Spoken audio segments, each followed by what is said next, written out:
one fund, on point for today, the expert to talk about it. This is the ETF of the week. Yes, welcome to the ETF of the week, where we examine trending, new, newsworthy, unique, and intriguing exchange-traded funds with Todd Rosenbluth, head of research at VettaFi, where they've developed a suite of tools and research that's going to help you be a savvier, smarter, and better investor in exchange-traded funds.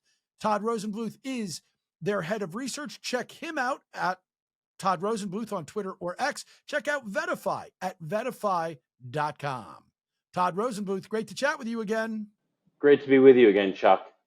Your ETF of the week is the TCW Transform Supply Chain ETF, ticker SUPP.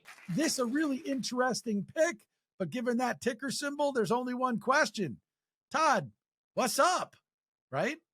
Yeah, what's up? That's what my 13-year-old would say to me as he was walking in the door, sup. But SUPP, S-U-P-P, this is a thematic ETF, but it's different than most of the thematic ETFs that are out there. Instead of focusing on technology, it's focused more on industrials and materials companies that can benefit from a supply chain reshoring back into the United States. So we have certainly seen it in the beginning of COVID, and then in the last 3 years since COVID reemerged and then pulled back a little bit, how important it is for things to happen in North America and in particular the United States. From an industrial standpoint, we think this is a really timely ETF. It's relatively small, but it's actively managed. There's a strong team behind it. We want to dig in deeper. So this is what people used to call a granular ETF. Like, how finely can we define things and where do we want to drill down? When we are talking supply chain, is this the shippers and the transport companies? Is this the logistics companies? I mean, how narrowly are they defining this? How granular are they getting? So because this is actively managed, the team has the ability to go where they think the supply chain opportunities are. So a company like CSX, which is obviously in the transportation space, Waste Connections is in the portfolio as well. Martin Marietta Materials is also in the portfolio. You can see a mixture of industrials and materials companies. Actually, Taiwan Semiconductor is also within this portfolio, one of the rarer technology stocks that you'd find. But because, as I mentioned, it's actively managed, that matters from both a valuation and a fundamental perspective, as well as identifying these future companies that can benefit from the trend. You know, I asked the question, what's up? And the other possible answer would be here, SUPP. The fund is up. The fund is killing it this year. So are we late to the party? I mean, well above its 200-day moving average, but there comes a point where you get high enough that you think, yeah, it's got to go down from here. The timing on this one, with it being on a good run? So I think the fundamentals are still strong for the supply chain trend, and it's still early days. What's exciting is, you're right, this is not a technology-oriented ETF, and technology is what's been leading the market. We still think that there's room for longer-term growth. This is a longer-term thematic strategy.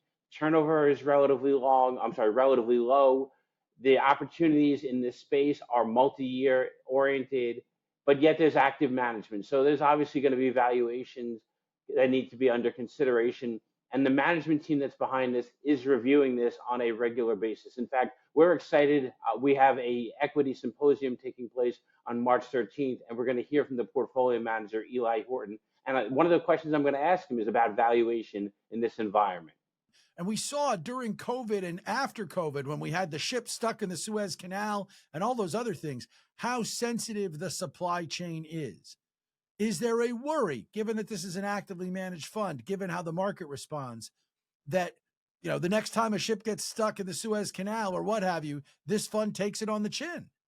Well, because this is, even though there is some global exposure, this is primarily focusing on companies that are moving things in towards the United States and focusing on bringing things so that the supply chain is closer to home for U.S. businesses. So this is certainly we don't want any tragedy to happen. We certainly don't want anything to be slowed down from a global supply chain perspective. But the fact that this is focusing on North America in particular and companies that are focusing on bringing things closer to home, that's an opportunity for this to become on the radar for many investors if we get things in the news like you're referencing. Because this is a granular fund. You know, if you and I are talking about something mainstream, a core equity fund, a growth fund of, whatever, you can easily see how an investor would use it. But in this case, when we're talking about a sector bet or a really narrow industry bet, how much of a portfolio do you want it to be? And where does the money come from? Like if you're looking at this, is this like take some of your equity money, take a chance and supercharge it with this kind of a sector play? Or how would you expect people to use this fund? So at VettaFi, we often hear from advisors that are looking to have between 5 and 10% of their portfolio towards more longer term thematic strategies. So this ETF, SUPP, can complement a core index-based equity strategy tied to the S&P 500 or the Russell 1000. There are, of course, companies in this portfolio that you'd have within your market cap weighted index-based approach, but you can overweight some of these companies that are tied to the supply chain in the industrials and materials space. And you can often pair this with something more technology oriented, whether that's artificial intelligence or cloud computing or cybersecurity. Those are some of the themes people are more familiar with within the thematic ETF space. So this can be a good complement to an index-based strategy benefiting from the active management of TCW. It's SUPP, the TCW Transform Supply Chain ETF. And it's the ETF of the week, a really interesting pick from Todd Rosenbluth. Todd, great stuff. I'll see you again next week. See you next week, Chuck. Sup.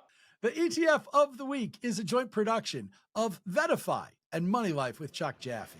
And yeah, I am Chuck Jaffe. And if you want to learn about my hour-long weekday podcast, go check it out at moneylifeshow.com or on your favorite podcast app.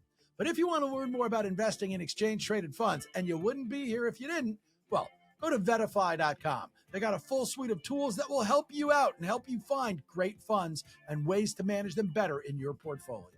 They're on Twitter or X at Vetta_Fi. And Todd Rosenbluth, my guest, their head of research, he's on Twitter too. He's at Todd Rosenbluth. The ETF of the week is here for you every Thursday. Subscribe along on your favorite podcast app to make sure you don't miss one. Until next week, happy investing, everybody.